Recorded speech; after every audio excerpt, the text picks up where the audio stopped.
হিন্দুদের কোনোদিন, বিশেষ করে যারা আলেম ওলেমা, ইভেন জামাতে ইসলাম হিন্দুদের কোনোদিন হাত দেয় নাই। হেফাজতে ইসলাম হিন্দুদের কোনো বিরুদ্ধে জড়ায় নাই। হিন্দুদের যে বিরুদ্ধে জড়ায় সেটা অর্থনৈতিক বিরুদ্ধে জড়াতে পারে, সেটা অন্য জিনিস, তার সাথে ধর্মের কোনো সম্পর্ক নাই। আওয়ামী লীগ যে চলে গেছে লক্ষ লক্ষ কোটি কোটি টাকা নিয়ে, এদের একটা বড় অংশ ভারতে আশ্রয় নিছে।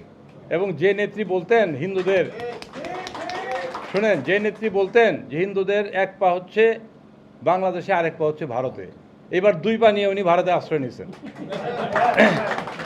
এবং সেখানে টাকা পয়সা আছে।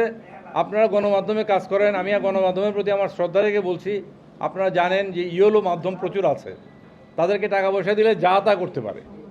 কাজেই আমি গণমাধ্যমের ঢালাও বলবো না, ভারতের যে গণমাধ্যমগুলি কাজ করছে এর চেয়ে ডাহা মিথ্যা তো আর কিছু হইতে পারে না, আপনারা তো জানেন এটা। কাজেই তারা করছে দে আর পেইড পিপল, অ্যাকচুয়ালি রাষ্ট্রীয় আনুকূল্য পাচ্ছে। আর আমাদের যারা এখানে পতিত পিপল, তারাও এখানে গিয়ে টাকা পয়সা ঢালতেছে তাদের পিছনে, এবং টাকা পয়সা দিচ্ছে বলে এই ঘটনাটা ঘটতেছে বলে আমার মনে হয়। সারা দেশে হিন্দু যারা আছে তারা অন্যান্য দেশবাসী যেরকম আছে সেরকমই আছে, স্পেশাল কোনো খারাপ অবস্থায় নাই, আমরা এটা মনে করি। অন্যান্য বিশেষ করে সংখ্যাগুরু জনগোষ্ঠী মুসলমানদের যে অবস্থা, হিন্দুদের অবস্থা তার থেকে বাড়তি কিছু নাই। হিন্দুরা মনে মনে ধরে নেয় যে আমরা যেহেতু ধর্মীয়ভাবে সংখ্যালঘু, বোধহয় আমরা একটু অসুবিধায় পড়তে পারি, এটা আমাদের মনস্তাত্ত্বিক ব্যাপার। কিন্তু বাস্তবে কিন্তু আমরা তেমন কিছু পাই না। বরং যেটা পাচ্ছি, আওয়ামী লীগের আমলে হিন্দুদেরকে আওয়ামী লীগ বলে, তোমরা যে অন্য দলে যাইবা, অন্য দলকে তোমাদের বিশ্বাস করে, তোমরা হলে আমাদের লোক। এবং আমাদের লোক বলে তাদের অধিকার থেকে তাদের যে স্বাধীন অধিকার, এটা থেকে তাদেরকে খর্ব করা হয়, এবং কৌশলে আওয়ামী লীগ এটা করে। আর অন্যেরাও মনে করে যে হিন্দুরা বোধহয় আওয়ামী লীগেরই ভোট দেয়, এবং হিন্দুরা যে একেবারে দেয় না তা বলবো না, তারাও ভোট আওয়ামী লীগকে তুলনামূলকভাবে বেশি ভোট দেয়। কিন্তু ফলাফল হয় উল্টোটা। কি হয়? গ্রামে গঞ্জে অত্যাচার করে, হিন্দুরা কষ্টে বলতেও পারে না যে অত্যাচার করা হয়েছে, বলে যে আমাদের বলে আমরা আওয়ামী লীগের পক্ষে ভোট দেই, কিন্তু এই আওয়ামী লীগ যদি আমাদের অত্যাচার করে তো আমরা কাকে বলবো বলেন? কাজেই আওয়ামী লীগের অত্যাচারগুলো হিন্দুরা বলতেও সাহস পায় না। আর অন্যান্য সরকারের আমলের অত্যাচার হিন্দুরা আওয়ামী লীগই বলার চেষ্টা করে হিন্দুদের দ্বারা। আমরা আপাতত শোনেন, আমরা এই আবেদন বিশ্ব সম্প্রদায়ের কাছে অবশ্যই আমাদের আছে, কিন্তু আমাদের নেইবার তো ভারত, এবং আমাদের ভারতের সাথে একটা সম্পর্ক আছে, কারণ আমাদের দেশের অনেক মুসলমান ভারত থেকে এসছে, অনেক হিন্দুদের আত্মীয় স্বজন ভারতে আছে। প্রতিনিয়তই ভারত বাংলাদেশের এই যে অবস্থাটা, এটা আমরা ভুলতে পারি না। এবং হিন্দুরা মনে করে যে আমরা যদি অসুবিধায় পড়ি, এই আওয়ামী লীগ এটা চালু করে যে ভারত আমাদের সাথে আছে, তোমরা যদি অসুবিধায় পড়ো ভারত তোমাদের সাহায্য করবে। কিন্তু আসলে ভারত কোনো সাহায্য করে না, ভারত যেটা করে বিপদে ফেলে। আজকে আমরা বিপদে পড়ছি কারণ তারা মিথ্যা প্রপাগান্ডা করে এই মুসলমানদের কাছে আমাদের সম্বন্ধে একটা ভ্রান্ত ধারণা তৈরি করছে, এবং আমাদের স্বাভাবিকভাবেই বলে যে এরা হলো, এদের জন্য এত কথা ইন্ডিয়া বলে কেন, এদের জন্য এত কথা বলে কেন, এদের তো আমরা কিছু করি নাই, কিন্তু আমাদের বিরুদ্ধে অত্যাচার এই প্রপাগান্ডা কেন করছে? এটা আলটিমেটলি আমাদের বিরুদ্ধেও যায়। এই জন্য আমরা কনসার্ন। আমরা মনে করি যে ভারত যদি এই মায়াকান্নাটা না করে তাহলে আমরা ভালো থাকি, মনে করি রাজনৈতিক দল হিসাবে। কিন্তু তারা যে কাজটা করছে এটা আমাদেরকে ব্যবহার করছে তাদের রাজনীতির স্বার্থে। বিজেপি আপনারা জানেন যে একটা ধর্মান্ধতাকে নিয়ে রাজনীতি করে। তারা যখন ভারতের বৃহত্তর জনগোষ্ঠী হিন্দুদের পক্ষে এত বেশি কথা বলে, তখন কংগ্রেস, অন্যান্য ইভেন কমিউনিস্ট পার্টি মনে করে আমরা তো না বললে বোধহয় আমরা ভোট পাবো না। এই যে ঘটনাগুলি ঘটছে, এগুলি তাদের আভ্যন্তরীণ রাজনৈতিক বহিঃপ্রকাশ, আমাদের কিছু না।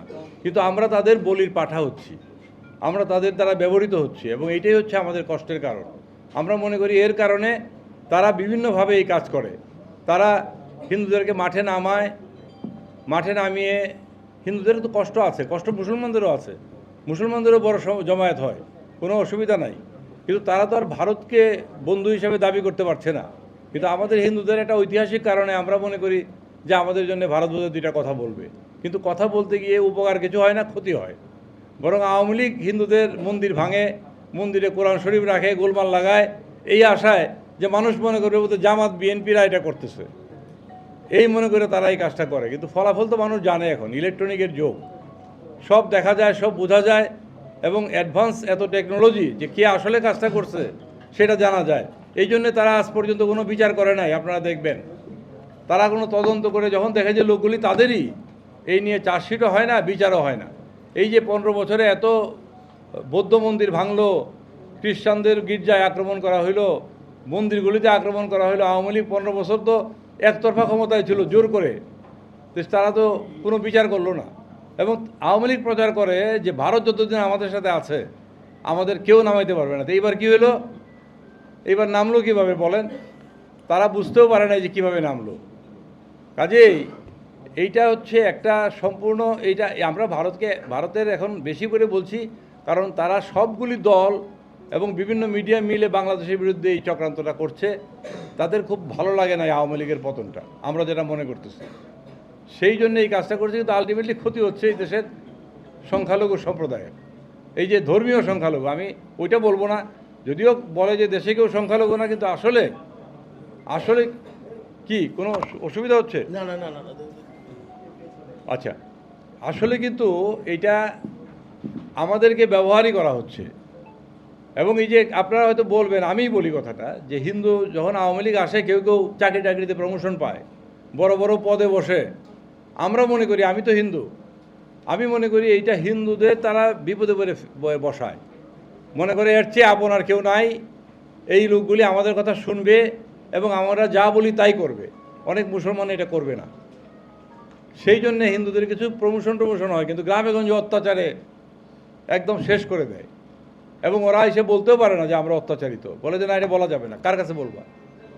এই হলো বাস্তব অবস্থা। দীর্ঘ 16 বছরের স্বৈরাচারী একদলীয় অপশাসনের পর দেশ যখন ছাত্র জনতার আন্দোলনের ফলে দ্বিতীয় স্বাধীনতা লাভ করে, সকলের নিকট শ্রদ্ধাভাজন বিশ্বনন্দিত নোবেল বিজয়ী ডক্টর মোহাম্মদ ইউনূসের নেতৃত্বে স্বাধীন সার্বভৌম সত্তা নিয়ে গণতন্ত্রের পথে এগিয়ে চলছে, তখনই পতিত স্বৈরাচারের প্রেতাত্মার ইন্ধনে পার্শ্ববর্তী দেশের গণমাধ্যম ও স্বার্থান্বেষী ধর্মান্ধ কিছু রাজনৈতিক ব্যক্তি বাংলাদেশের হিন্দু ধর্মাবলম্বী ব্যক্তিদের নিয়ে বিভিন্ন মিথ্যা তথ্য পরিবেশন করে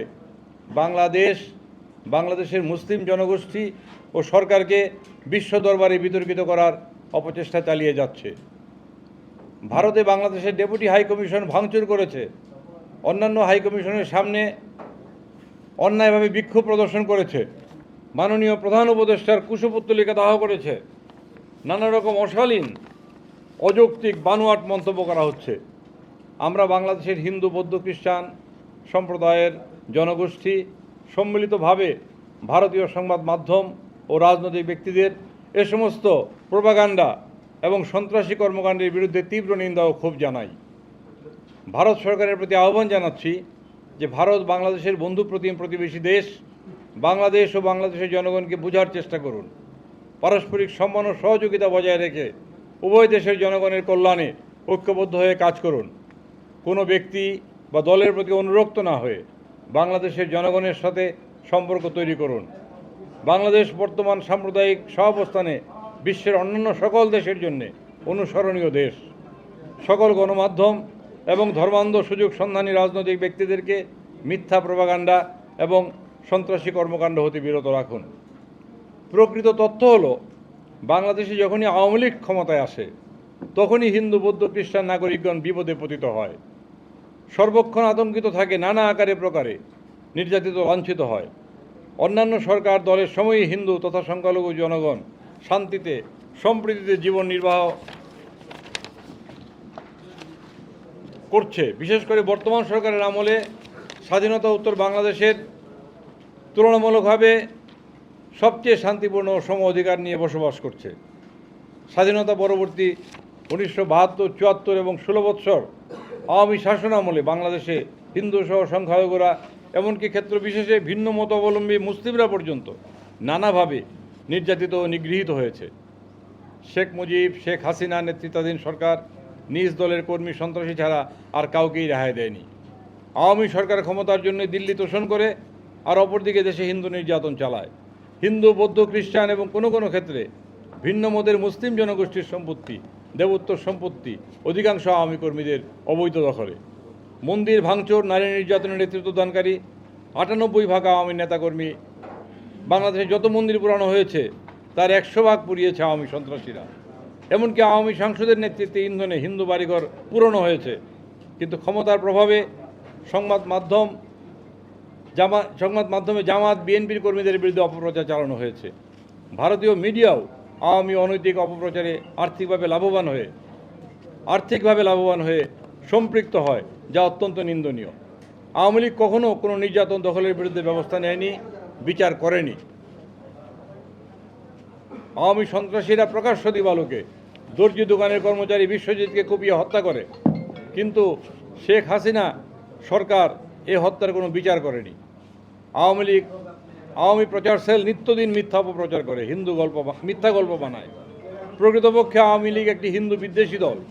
শেখ মুজিব নিজে কখনো হিন্দুদের সম্মান দেয়নি, সে কখনো মালাওয়ানের বাচ্চা ছাড়া হিন্দুদের সম্বোধন করত না।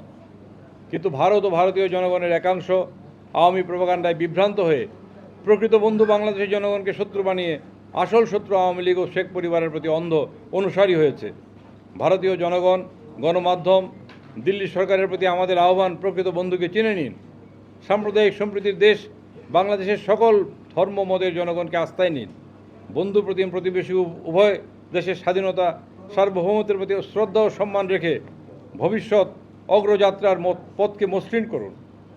1971 সালে আমরা হিন্দু, মুসলিম, বৌদ্ধ, খ্রিস্টান সবাই জাতি, ধর্ম, বর্ণ নির্বিশেষে কাঁধে কাঁধ মিলিয়ে যুদ্ধ করে লক্ষ প্রাণ ও হাজার মা বোনের ইজ্জতের বিনিময়ে বাংলাদেশকে পরাধীনতা মুক্ত করেছি। অন্য কোনো দেশের আজ্ঞাবহ রাজ্য হওয়ার জন্য নয়। ভারত সে ধরনের কোনো চেষ্টা করুক তা প্রত্যাশা করি না। তেমন কোনো লক্ষণ দেখা গেলে আবারও আমরা হিন্দু, বৌদ্ধ, মুসলিম, খ্রিস্টান সহ 20 কোটি বাংলাদেশি 1971 সালের মতোই যে কোনো অপশক্তিকে জবাব দিতে প্রস্তুত আছে। দিল্লি সরকারের একচোখা নীতির কারণে বাংলাদেশের সংখ্যালঘু সম্প্রদায় বিপদগ্রস্ত হয়। বাংলাদেশের সকল ধর্মের লোক শান্তিপ্রিয়, হাজার বছরের সম্প্রীতির দেশ বাংলাদেশ। কিন্তু ভারত সরকারের ভ্রান্ত নীতির ফলে আওয়ামী আমলেই সেই শান্তির ধারায় বিঘ্ন ঘটে। 2014, 2018, 2024 সালে দিল্লি সরকারের আনুকূল্যে আওয়ামী লীগ বিনা ভোটে, রাতের ভোটে অন্ধকার সরকার গঠন করে গণতন্ত্রকে কবরস্থ করেছে। হিন্দুদেরকে তাদের কেনা গোলাম মনে করে ভোগের বস্তু বানিয়েছিল। দেশের কোনো ধর্মের মানুষই আওয়ামী লীগের আমলে নিরাপদ ছিল না। আওয়ামী লীগ বিশ্বাস করে দেশের মানুষ নয়, দিল্লি তাদের ত্রাণকর্তা। ফলে 5ই আগস্ট জনবিপ্লবে শেখ হাসিনাকে পালিয়ে দিল্লি যেতে হয়েছে। নির্যাতিত মানুষ হয়েছে ভারত বিরোধী।